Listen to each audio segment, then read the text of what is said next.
Hi, welcome back to Detective Story. I'm Mike Hammond. Thanks again for joining in. We really appreciate it. Today, we're going to do part 2 episode about Elizabeth Veloz. If you recall, we had Detective Bob Rodriguez on the show, Chris and I, to discuss this case that's very near and dear to his heart. Elizabeth Veloz, who went missing after a night out with her friends in 1992. She's still not, her body's not been found. We don't know what happened to her. In episode 1, we let kind of Bobby walk you through what he knew about the case. We talked to him about that, kind of logistics of the case and all the nuts and bolts of it. Today's episode, we're going to take you out on a windy, warm day down on Chicago's southeast side. We're going to show you some of the sites in question, where she was last seen, the neighborhood, where she was reported to have been dropped off by the 3 men.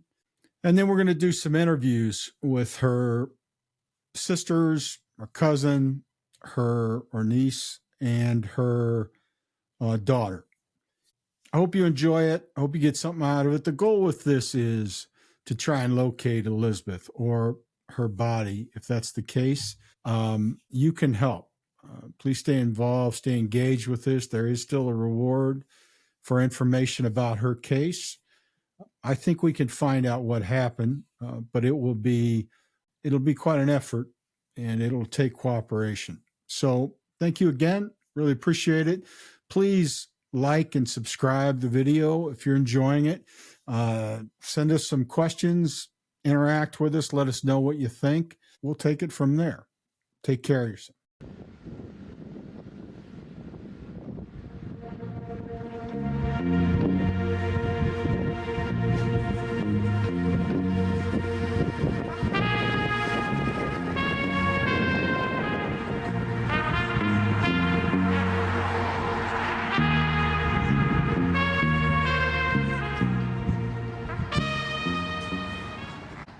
Okay, here we are outside of what was Jocko's Bar at 95th and Avenue N on the east side. It's now like a daycare. I'll back off and show you.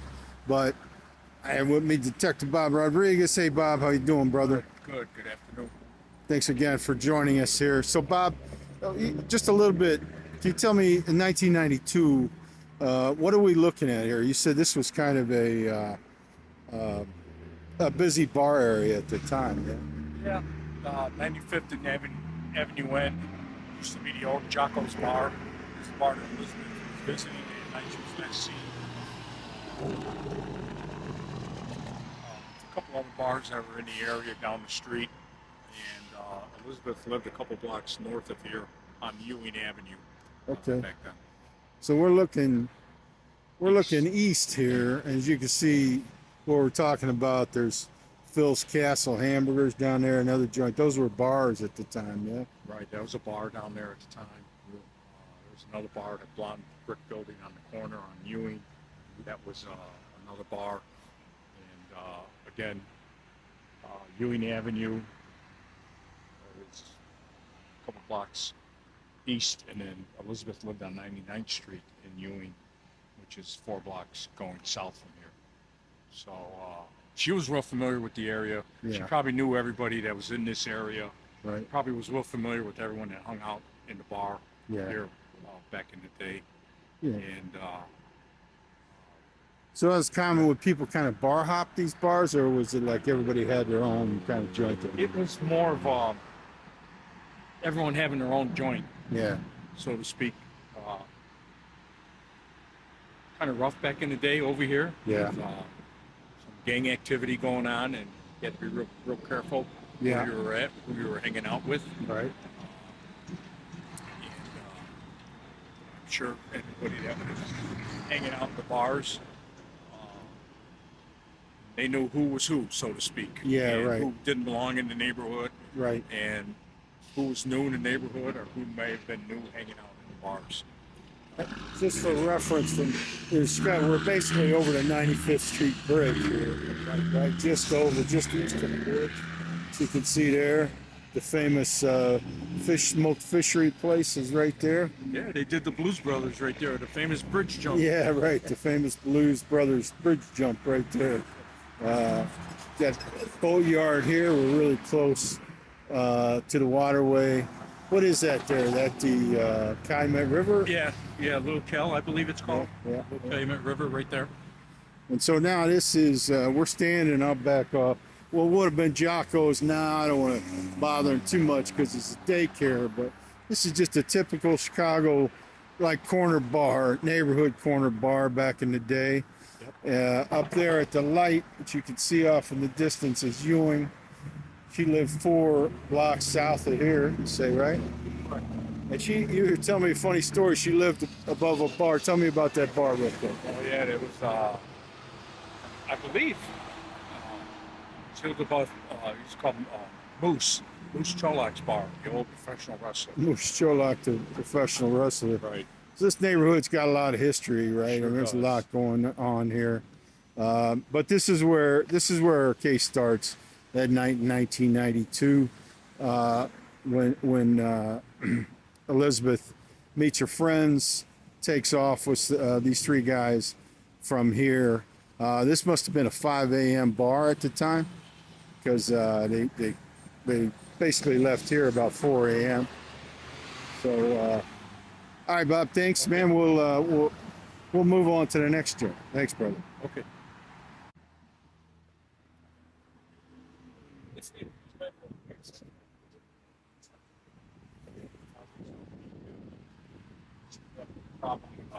So, okay, guys, we are at basically, I just showed there 108th and Ewing. This is where Just Jim's bar was. Right. So, got Chris Kafcas, Bobby Rodriguez again. We're down in. Are we in Hegewisch proper here? Or are we still east side? East side still. Okay. East side. So, East side. so she came. Go ahead. So, Bobby, so we were just at Jocko's. They left Jocko's and they came over to this location. I think it was at 10754 South Ewing. That was Just Jim's. It was like a nightclub. Yeah, it's a bar, nightclub, serve food, Right. Maybe some music once in a while, live music once in a while. And they stayed here for a period of time. But then they left this location and they went back to Just Jim's. Go back to chocolate. Jocko's, I believe. Yeah, correct. Did they get in some kind of beef or something here that they left? I don't know about here, but I know at Jocko's there was some kind of argument, Right. between a group of guys that she was with, Elizabeth, and a group of guys that were hanging out inside Jocko's. Okay. They got the beef inside Jocko's. All right. That beef led to some kind of confrontation between Elizabeth and the 3 guys that she left with. All right. They came here, stayed here for a period of time, and they went back to Jocko's, and then from Jocko's they moved. So this. From Jocko's they moved on to what would then really be the last place that anybody saw. Yeah, the last time she was seen was leaving Jocko's bar with those three same guys. Right. So last person to see her were the 3 guys she left Jocko's bar. So what was Just Jim's now, which probably would have been in this corner, which is the parking lot, is now a carniceria, fructose, Yeah. big Grocery store. Mexican grocery store. Yeah. Now, so that's it. All right, fellas, ready to move on? Thanks, boys. All right, here we are at Washington and Block in East Chicago, Indiana, which is the last place Elizabeth was seen. Supposedly got pushed out of, drug out of the car with the 3 men. You can see there is not a lot here. Water treatment facility. Behind me here is some Section 8 like housing. There's some housing over here. I don't know, Chris. What do you think? Any thoughts? I mean, this is a pretty desolate place to come at 5 o'clock in the morning. Yeah. I was telling Chris as we were pulling up here. when I pull up to these scenes, I don't know, just doing a long time or some type of instinct or just some weirdness, I usually get some reaction.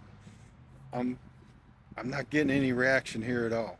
This is, I don't know what to make of this, but we'll keep after it. And next stop, let's go talk to the family.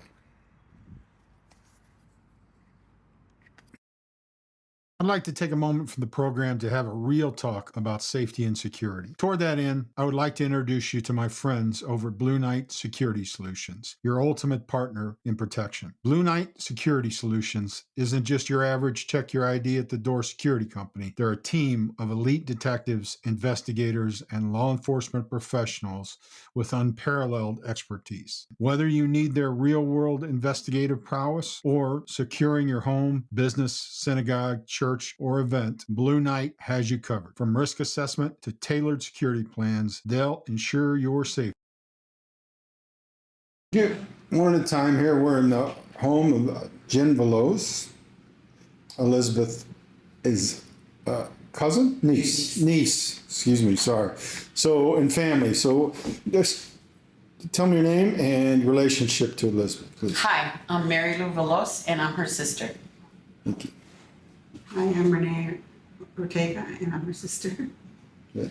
Jen Veloz, and I'm her niece. Thank you very much.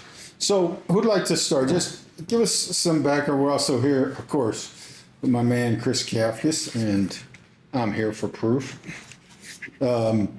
So, tell us a little bit about Elizabeth. Just in general, what was she like as a kid and growing up? Were you guys all close? Yes. Yeah. Very. My sister was very. My sister was very outgoing. She liked to just be herself. Very beautiful. Playful. She liked to joke. And just loved her children. Had fun. Did a lot of stuff with her kids as well. She loved life, Yeah. and she was really good with people. She was very oriented, and she had no problem talking to anybody. Just never met a stranger kind of person, as my grandmother Right. would say, right? Yeah. Yeah. I get that. And then she was older, a little bit A older. little bit older than me, so I mean, helped with makeup, clothes, that kind of advice. Yeah. She loved to dance. She loved to have fun. Just silly, just kind of a silly person. Yeah. Loved to do things to make us laugh, and would talk about anything, any kind of advice that she could give. She was always willing to do so. Yeah. I get that. That's great. And then something about her progression. Then she grew up in this area, in like Hammond. No, No. Oh no, you guys from the east side. actually from South Chicago. Oh, from South Chicago. I see. I got you. And where did she go to high school? Bone. Bone High School? Yeah. Okay. And then after high school, She didn't go to college. you go to college, worked basically? She worked, but Yeah. then she got married and had babies Yeah. She had 2 daughters and a son. and a son. Okay. I see. All right. And then, Chris, go ahead. You got anything? I don't want to dominate here. No, well, during that period of her life, what was she like? And we're talking about Those like those leading in, let's say the year leading up to 1992. 1992. She was always happy, Yeah. and we were always joking. She was in her 20s when this happened. Yeah. Yes. 20, I think she was born, my memory is not the greatest. She was born 1969? No, 4. 64. Okay. So she was right about 64. So she would have been about 28? yes, Yeah. 28 years old. Yeah. she was happy all the time. We lived together, and she was always joking, laughing. You were living together at the time. Yes, She also just got into the beauty industry, so like doing Right, nails she was and doing nails. working at a salon. Oh, yeah. That was something that really fascinated Yeah. her. I mean, anything about beauty was about that. Like, Yeah. Yeah. She definitely Yes. loved to like be in the mirror, fixing her hair, and making sure everything was perfect Right. before walking out the door. Yeah, I mean, I noticed in a lot of the reports and the people described her as very pretty, very attractive. That would seem to be a common way that people described her. So, Even though it was 32 years ago, this can't be easy to talk about. no. Well, let me say how much I appreciate you guys spending the time with us, because I mean, like I said, to me, it's always important that people get a picture of who our victims are, right? So they're not. That's not the end of the story. There's a lot more to them. So, and then in that time period leading up to that, was she? I know. I think I read she had just broken up with a boyfriend. Do you recall Yes. that? Yeah. And so she's probably having fun, being a 20-year-old like all of us. Yes. Yeah, right. Enjoys Yeah. life. Friends, my old Yeah. friends.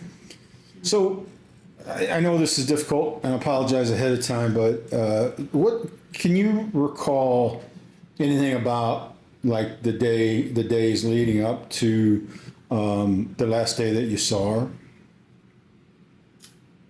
The last day I saw her, she was working, so I didn't see her when day of her disappearance or the day before. So And I saw her the night that she left the house. Mm-hmm. She was always, like I said, she was happy. Yeah. You know, we were just telling jokes and messing around. And herself ready. yeah, she was getting herself ready. She looked very pretty when she left, you know. And she said good night, God bless you, and she gave me a kiss and she went on her merry way. So it sounds like she's just going out to have fun, and Yes. there was no indication at all there was No, No, and I any seen her earlier in issues the at all. evening, Yeah. And I mean, she asked me to go out with her, and I said no. My friends want to go somewhere else, and so she just, was like, all right, we'll just have fun, be safe. I said the same to her, and we just parted ways like we always do, kiss and hug, and that was kind of it. Did she talk about any like specific plan, like where she was going, who she was going to meet, anything like that? To me, she just said she was going to Jocko's. She's like, I'm gonna go to the neighborhood. I'm gonna stay in the neighborhood and then go to Jocko's. Jocko's was like the neighborhood meeting place. Yeah. It was one of the neighborhood bars. She could walk there. How far away was the house from Jocko's? You guys were on 99. We were 99 in Ewing, and Jocko's is 95th And and Emerald, And- yeah. Yeah. Yeah. So it's not far, No, and they're not city blocks. no, they're smaller blocks. Yeah. So, and back then, there were a couple bars on that street we saw. So back then, that was just like anywhere else. You Yeah, just that's go, yeah. strip had. go to the neighborhood spot, you know almost everybody Right. that's gonna be in there. You've even Exactly. grown up with almost everybody that's in there. Yeah. See, and Jocko's had a dance floor Oh, back in the day. yeah, right, Yeah. I see. So I mean, That was probably the draw. Yeah. Because Yeah. she loved to dance, so Right. she did love to dance, definitely. And so you guys tell me, I'm basing this just on reading the reports, but it sounds like you guys had concerns almost immediately the next day, right? Yes, yes. And definitely, because she's always come home, Yeah. when she went out.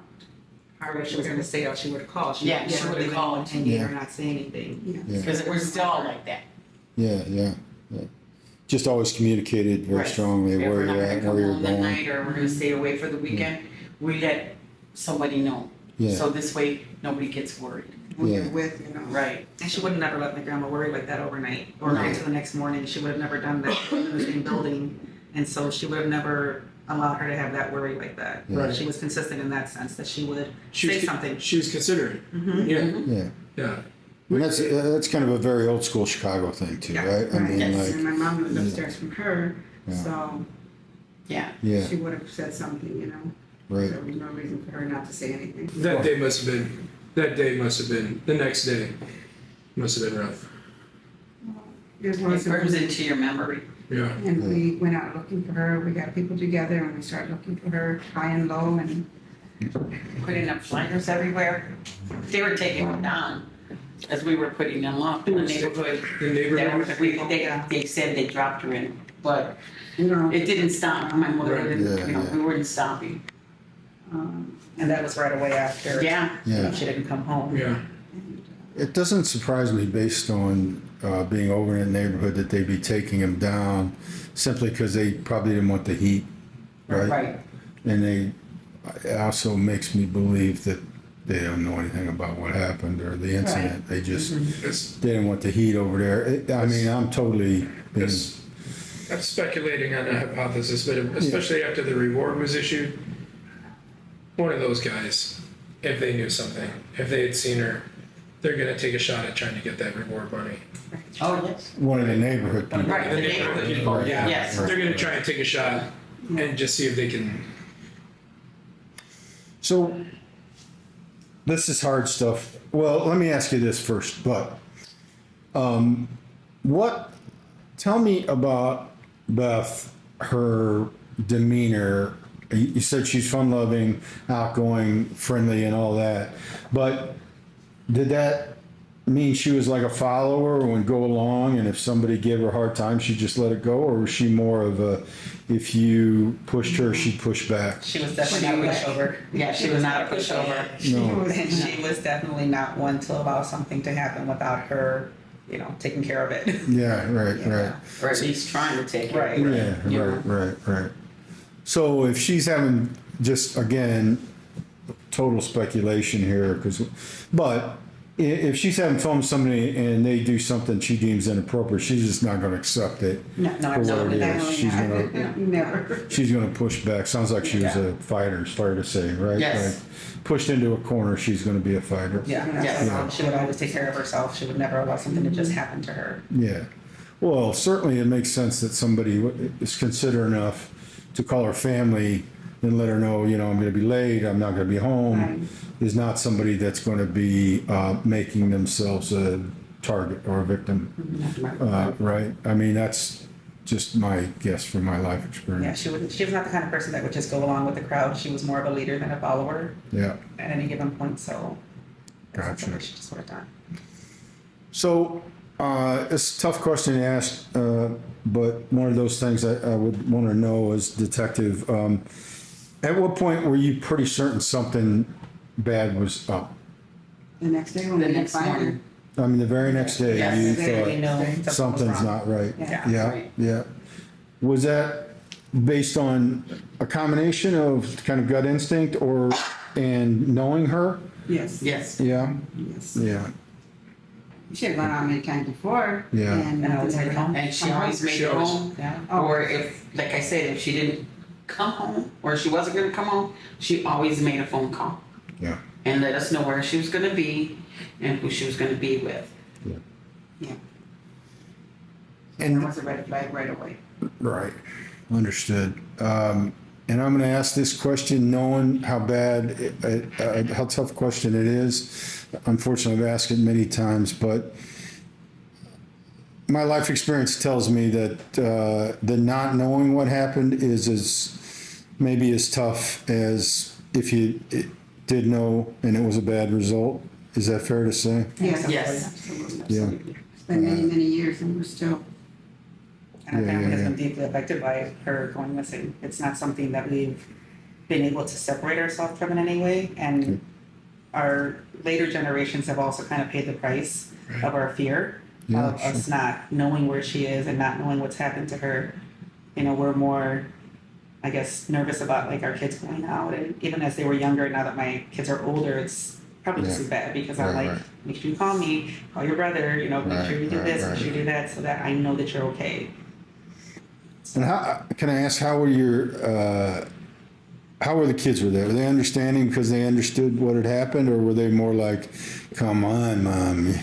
Well, I mean, they were Yeah. young kids, so they didn't want to hear Right. like, make sure you call me or make sure you come home at this time. And Right, especially right. as they became teenagers, they were like Yeah. totally not wanting to do it. They did, Yeah. of course, but it was definitely like, They okay, didn't enough know. is enough already. Right. You know? They didn't Yeah, understand right, where that right. was coming from. Right. They didn't Yeah. understand where that concern was coming from. Yeah, it's fair to say. And grief isn't linear, right? There's this idea that grief is in stages, and that's just my experience in life has been that's just not true. Well, it's cyclical. I mean, you can be, it ebbs and flows because you can be good one minute and then really bad in another. Comes in waves, Right, yeah. big waves, sometimes huge, crashing. Sometimes it's a little calm, but there's always It's ever that. present. It's Yeah. always there. I would tell my daughter, I go, okay, make sure you call me when you get in. She'd go to the grocery store. Call me. Go here. Call me when you get in. call me all the time. Family, Yeah. call me, make sure you're okay. You know, and it Yeah. still goes on. We live Yeah. 3 houses down from each other, and we could go out together, and we park the car in front of her house. I walk the 3 houses down, and she calls me when she gets out of the car, going into the house, checking the house to make sure we're both safe. Yeah. So it never goes away. No, I know it doesn't. so it's kind of had this lasting. It's kind of a buzzword right now, but I think it's fair to say. I mean, it's just had a lasting trauma on Yes, all of you, yes. right? I mean, this event. I know how some of the traumatic experiences in my life have play out and the relationships I have with people. I'm the same way. Like the young kids that work for me, I'm like, I know this is going to sound inappropriate because I'm not your dad, but please text me when you get home. Right. You know? I do that to my friends Please, also. please call me when you Yes. get home. Yeah. Like, Right. like my bar back on Thursday night, if he doesn't text me when he gets home, and it usually takes him a while, if I don't see that text at 4 or 5 o'clock in the morning when I see him the next day, he hears it from me.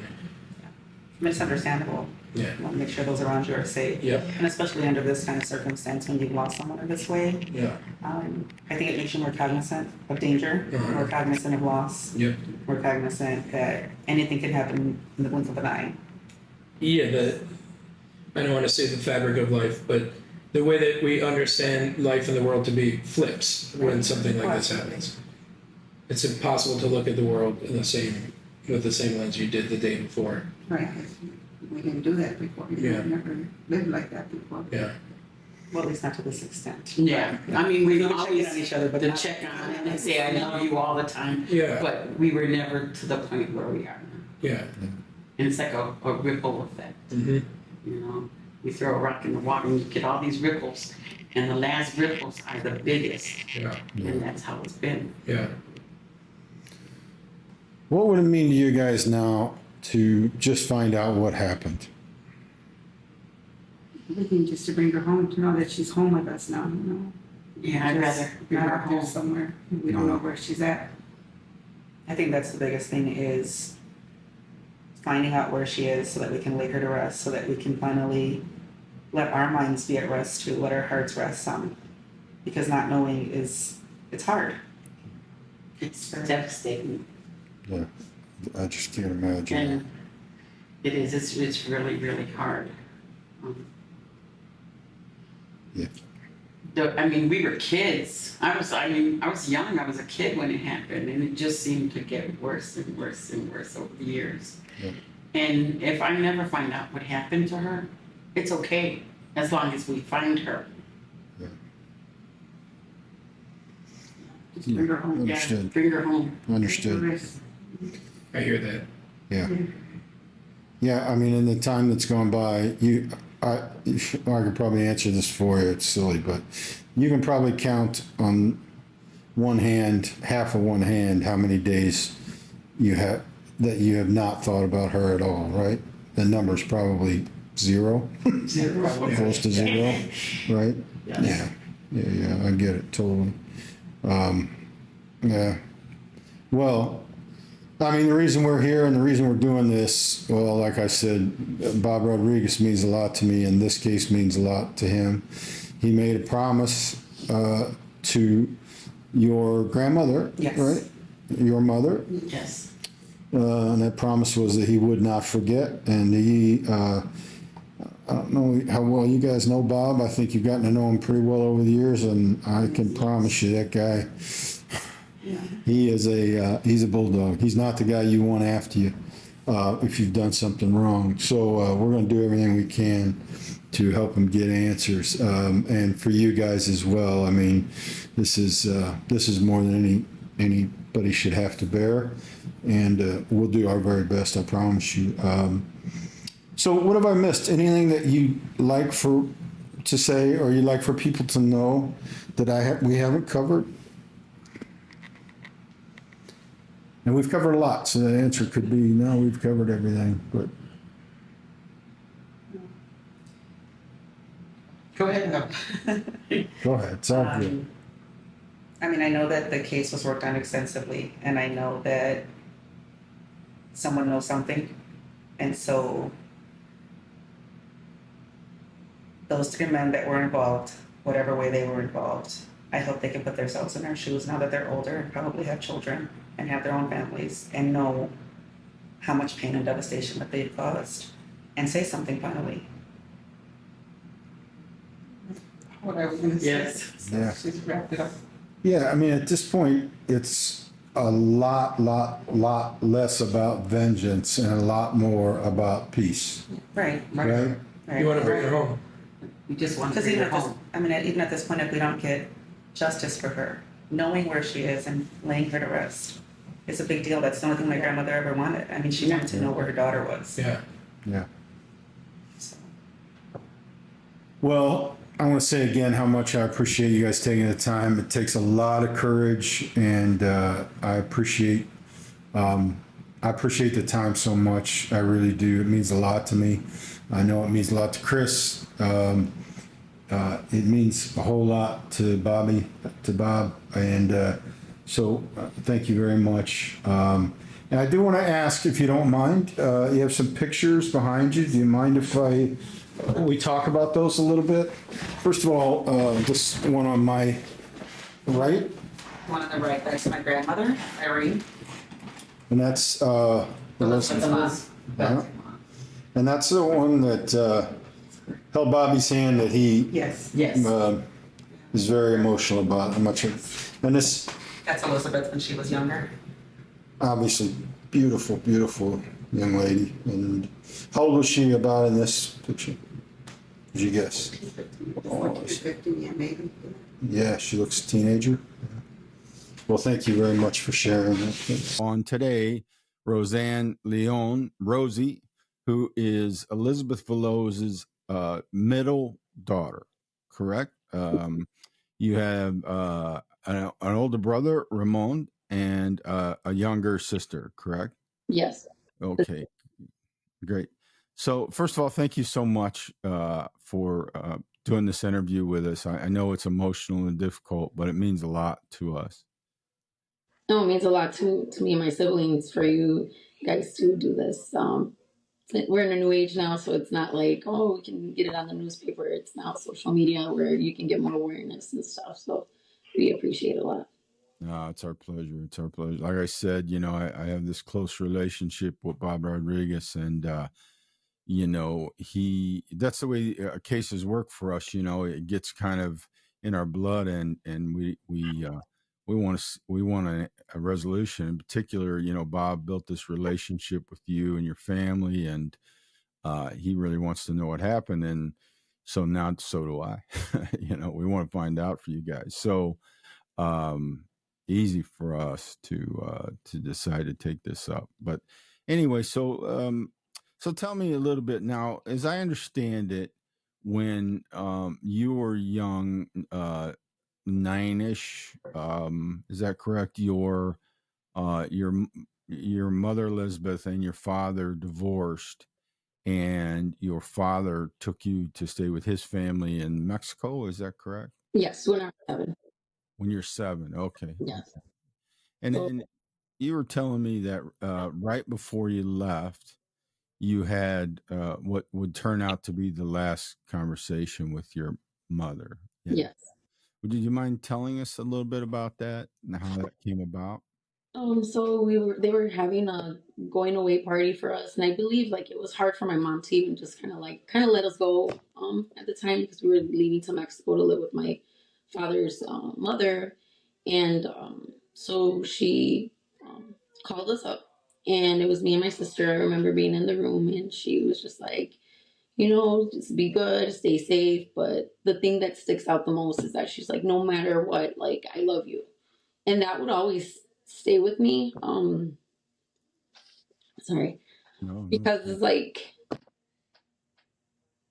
you always wanted to know, like, at least that was a good goodbye. Yeah. In hindsight, we didn't know that was going to be her last words. We always, still even now, we long and have hope. I know it's like probably like 5%, 3% hope that we will see her again. We're hoping like maybe she has amnesia or something, or somebody has her captive and she can't get out. And even though all these years, like, we still hang on to that little bit of hope, you know. However, like our mind does tell us, like, something, probably foul play or something. But at this point, it's just trying to see where we can put it to rest Yeah. and have a place to like have some closure for me and my siblings. Because it's been tough. It's been a tough road. Yeah, I can't imagine. I mean, just the not knowing, and I appreciate that hope that never goes away, right? I mean, there's a great and my Spanish is so weak. I work hard on it and I'm just not good at it. But there's a great saying in Spanish. It's La Esperanza es lo último. It's basically hope is the last thing you lose, right? Yeah. And I wish I could remember. My Spanish instructor is going to be so mad at me after this, um, but I love that saying because it's true, right? I mean, hope doesn't go away. You No, it continue doesn't. to hold that, and yes, I have to agree. As a longtime detective, the odds are slight, but nothing's ever 100% until it's 100%. So I respect the fact that you guys keep that level of hope out there. And also really, part of my belief system too is as long as remember someone and speak their name, they're never really gone, right? So there's that as well. But so then when did you find out there was a time gap, right? As you explained to me before you realized that something was really up with this and when you Yeah, went so there. we stayed in Mexico for about 6 years, and then so at this time already, my mom had gone missing. Um, but we were coming to visit after the 6 years because my dad was like debating if he was going to bring us back or not to see if we would transition well. And so when we came back, like I remember me and my sister being excited, like, oh my God, we're gonna see our mom, we're gonna like get to talk to her, we're gonna get to catch up with her. And we had been here for the whole summer until like we kept asking all our family members, like, hey, where's my mom? Like, does she not want to see us? Like, what's going on? Like, does she not live here? Like, trying not to be too pushy, because like they didn't want to say anything. And then one of my aunts said, like, you need to talk to your dad. And so, like, one night, my dad sat us down, and I was like, Dad, like, what's going on? Like, our worst case scenario for me and my sister was like maybe she started a new family and she didn't see this other family as like something to take with her or something. Like, that was our worst case scenario. And no, so then my dad explained to us, like, she went out one night and she never made it back home. And so, like, we never really got the details. Like, I remember that night we cried ourselves to sleep. And so sorry. No, please don't apologize. This is a lot. I know it is. We cried ourselves to sleep, but we didn't really ask a lot of questions. I mean, I was 11 at the time, and my sister was 9, so we didn't really comprehend. We were just like, maybe wrong place at the wrong time, and maybe she'll show up. Like, it was kind of like left like that. Yeah. So that's all we knew for a while until like we kept asking once we came back fully and we got older. We were like, well, what really happened? And so they could just tell us what they kind of heard. Yeah. Yeah. That's how we were kind of like in limbo Right. too. We've been. Yeah. I mean, well, I just have to say, I mean, I know it's emotional for you, but uh it's I appreciate you sharing because it's a painful thing to think about that your worst case scenario in your head, it turned out to be worse than what you thought it could possibly be, right? I mean, Yeah. that's just really powerful and hard to hear, but I appreciate you sharing that with us.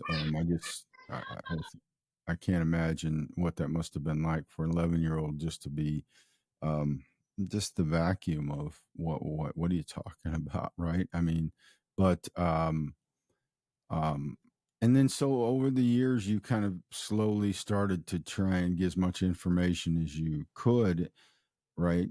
It Yes. sounds like. And they would tell us like, oh, she went out, and like we would pass like wherever they said she was dropped off, or from whatever information, like, oh, this would have been the street, and you see, there's no telephone here, and the little things like that, and it was just like, oh, okay, like so. Years after them telling us and everything, we were just kind of like always trying to look and see like maybe we'll see her on the street, Mhm. or maybe like she'll turn up, and Yeah. No, no, please don't be sorry. I mean, you're amazingly courageous, strong a woman, and I appreciate it. This is more than anybody should have to deal with, especially at 11 years old. But let me ask you, just to shift gears a little bit, to give you a little bit of space here. Do you recall um, uh, your grandmother? I never, of course, let it go. Wouldn't change her home number. She just was never going to let this go. But your aunts were telling me that at one point, I think it was you, but maybe it was your sister. But at one point, your grandmother saw you coming out of a convenience store or something, and I guess that you looked so much like your mother that she was convinced that was Elizabeth, your mother. And it was I think my aunt and my grandma were driving down like the neighborhood street, and my sister had come home from college without, and that was my sister. She's the one that looks like my mom. Like yeah, her driver's license, my sister is the spinning image of my yeah, mom. yeah. Um, and from what she told me, she's like, I just they pulled me, and they're like, Elizabeth, Bethy, and she's like, she was kind of taken back at first, like, what? Right. Like, it's me, Tish.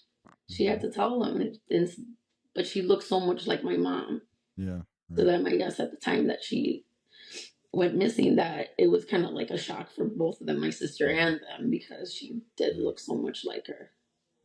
Or yeah. she, That's a really again painful but telling story about how your entire family just every day it was part of their life. And I mean, they described to me that um they knew something was wrong immediately because she was always in contact. They always stayed very close contact with each other every day, talked on the phone, said they were going to do this. Is the time before cell phones and that, so every day they were and they knew right away that something was wrong.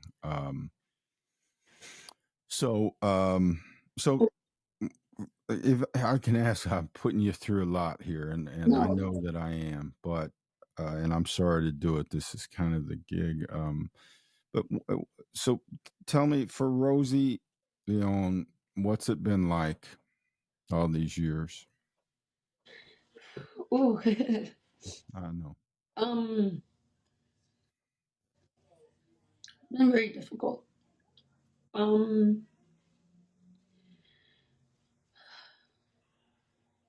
for a long time, it was just me and my sister. So like a lot of time, I'm gonna go back Yeah, to sure. her, because it's like we kind of like when we were growing up in Mexico, we had to be each other's mom. So she would like cook for me. Like we had my grandma, but she would like my sister would like get on the stove on like a chair, and she would cook for me. She's like, "Oh, this is for you, Mika." Like, Mm. she was motherly like that. And then I picked up where like, oh, okay, I'll do things, that I'll clean, I'll like help you wash your clothes, stuff like that. And that's how we continued our relationship throughout the years. And with finding out about my mom, like um I mean, we even have each other's like find your iPhone. Yeah, sure. um but we've always like let each other know where we're at, Yeah. where we're going, no matter what. And like I could see, like, she's like, "Are you stalking me again?" Like I'm like, "I'm just seeing where you're at." Yeah. But I think that the effects of everything and the way she disappeared it's made us like want to make sure like we know where each other's at, Yeah. and make sure that we always, when we say bye, we don't say bye. We're like, okay, I'll see you later. I love you. It's never a goodbye. And we're very, very, very heavy on the I love yous and Yeah. the see you laters because you never know. Especially in our case, we don't know, so it's like we want to make sure, like, that we love each other, Yeah, right. and we're like that with our kids. And I know just growing up, it was difficult because like we wanted to share like our joyous moments with her. We wanted to share our sorrows, our big accomplishments, and having our kids. Like we didn't get that was taken away from us. We didn't get that. We didn't get to have our mom in the labor room with us like most women do. And so now as mothers, like I think we hold our kids a little bit more tighter. We're very aware.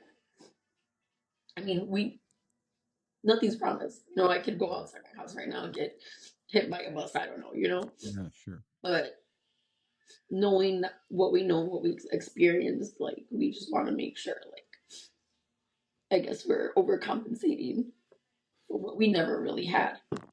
Well, So we always yeah. look also for like we've had a lot of mother figures and aunts, my grandma, but it's never gonna be the same as having your mother. No. Like we never got the chance to have my mom like braid our hair, like those things that I know they sound small and trivial, but it's like we never got that. So like we always try to find that in other mother figures. And sometimes we got disappointed because we weren't, their kids and we knew that. Yeah, sure. But we always longed for a mother. We still do. Even now, like talking about this, like it's always kind of been like a band-aid.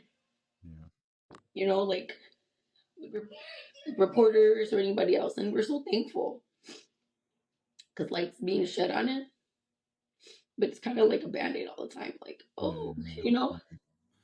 Yeah, and we're sensitive to that. I mean, I worked homicides for a long time, and Bob and I worked in a cold case homicide unit, and it's hard. We always know it's hard. I mean, the families are both thankful that somebody still cares, but also we know it's opening that wound up again every time, and so that's why we're so appreciative of your desire to want to be involved and help us and talk to us because we know how painful it is.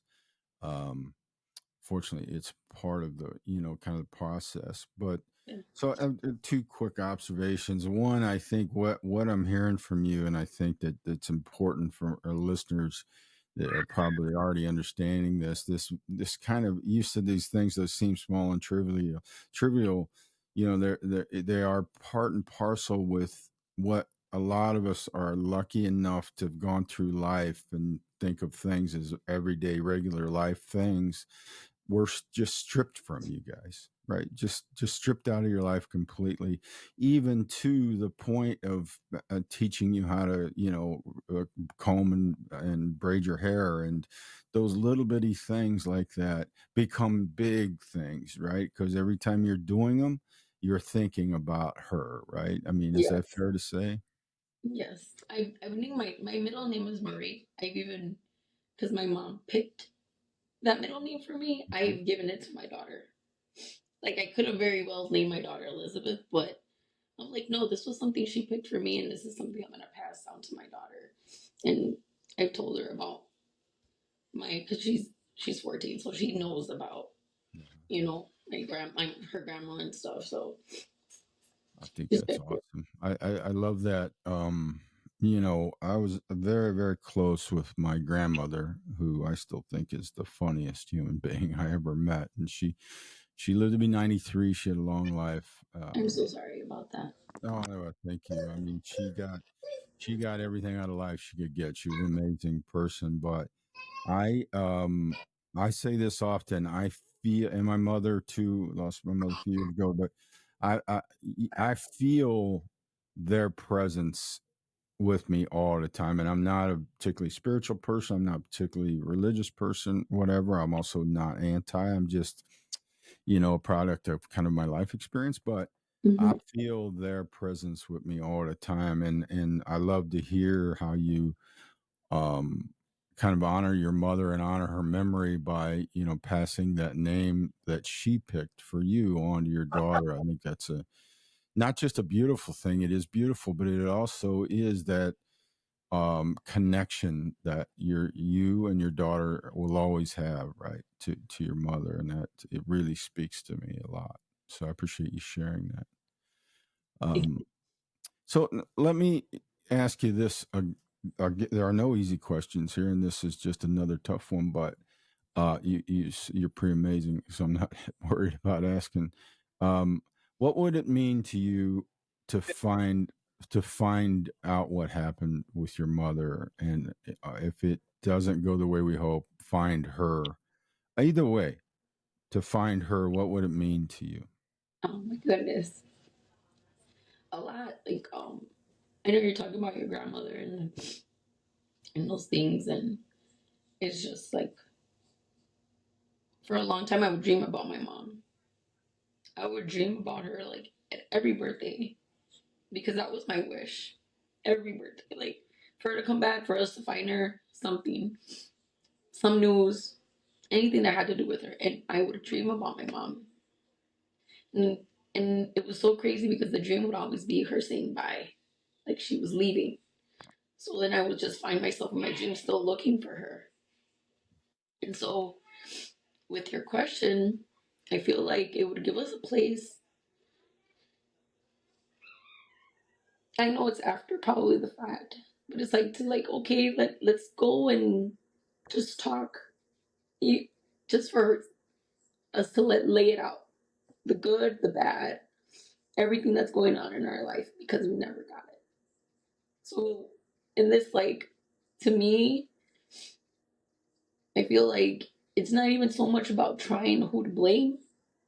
Um, I just, I mean, of course, we'd want that. We want justice for our mother, but in reality, we want to know where she is, Yeah. so like that we can get some type of closure because we're still hanging on to some type of hope that she's out there living and breathing.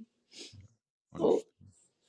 Yeah, I mean, either way, I discussed this with your aunts, and I mean, it sounds like even with you, this is a whole lot less about any kind of vengeance or anything, and a whole lot more about just finding peace, right? And that connection again, however it goes, with your mother, right? I mean, is that fair? yes, Yeah, most definitely. yeah. Okay, well, I really appreciate. I also did want to mention you have an older brother, Ramon, Raymond, yes. Raymond, yeah, and he's got some special needs. Your grandmother took care of him. You said, um, and I just want to let our listeners know that that she had three children. Raymond is being has some uh, developmental issues, right, and or something, and so he's under care right now. So you'll to put it on Rosie. I mean, you're speaking for the children for today for our listeners, and Yes. you're amazingly courageous, and and whatever this turns out to be, I can promise you that your mother would be very, very proud of you. So um I appreciate the time. Have we missed anything? Is there anything that you would like to talk about that I have not brought up or should have? Not that I can think of right now. Okay, Um, I just like to ask. we're thankful to you and Bob, and I think Chris. Chris, correct? Yeah. Yes, Chris. that you guys are doing this. Like, like you think of social media, and you're like, oh, it's for like uploading stuff, but not really. Like, I never saw it as like probably a podcast Yeah. because we've done like interviews and newspaper stuff, um, and since we were little and we weren't here, like we never really got a chance to like, I guess, like have a say. Yeah. We were kind of like an afterthought because we weren't here.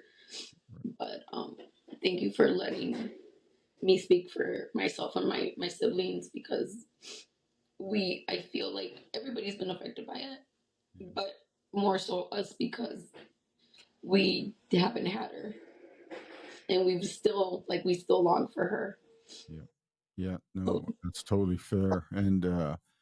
Um, and I appreciate your thoughts. And real quick, I'll tell you, kind of a quick little, side note with Chris. Chris is, so Bob and I are kind of, for lack of a better term, hardened, longtime homicide detectives. I mean, we have a dedication to this. We're both retired, but we have a dedication to this, and to try and do what we can, for our victims' families, and that doesn't go away because you retire.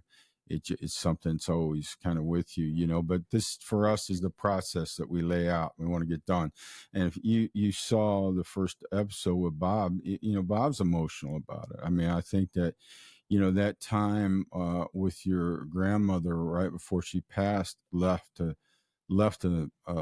mark on Bob that won't ever go away. You know what I mean? And that's part of why I respect him so much, and part of why I want to do this. But for Chris is, he's a fun guy. He's a dynamic talker. He's a bar owner. He's been a bartender for 35 years. Whole life has been spending talking around people. He doesn't have the experience like we do of kind of dealing with something like this. So he is absolutely like driven. We have to find out what happened. I can't live with this, we have to find out what happened with her. And I tell him, I know. I mean, that's what we feel it. We feel it, but you got to you got to back yourself off and do one thing at a time, but he's like a tiger in a cage ready to go, so it's pretty cute. that's good to have on your team. Yes, it is. It really is. And so, but anyway, I mean, I've taxed you enough this evening. I really appreciate the time, Rosie. It means a lot to me, and you've done a great job of representing your family, your mother, and your siblings here. Thank you. Again, I described to you a little bit before we started. This is part of the process. We're going to keep after this, and we have a plan. And this is an important part right now for our listeners and everybody out there to get a picture of your mother. And you've done a fine job of that. So thank you again. Thank you. It was hard. I know it was hard. And I've hidden this part of my life, like nobody from, only like maybe 2 people from high school know. Like even into college, I never shared this information with anybody. So, and my sister either. So, yeah. I think that's why we were a little hesitant. No, I totally get it, and give your sister my best, and I think both of you are amazing people. I really do. I'm not trying to blow smoke at you. I'm really very impressed with how you've handled yourselves and done well, and we're gonna keep it up.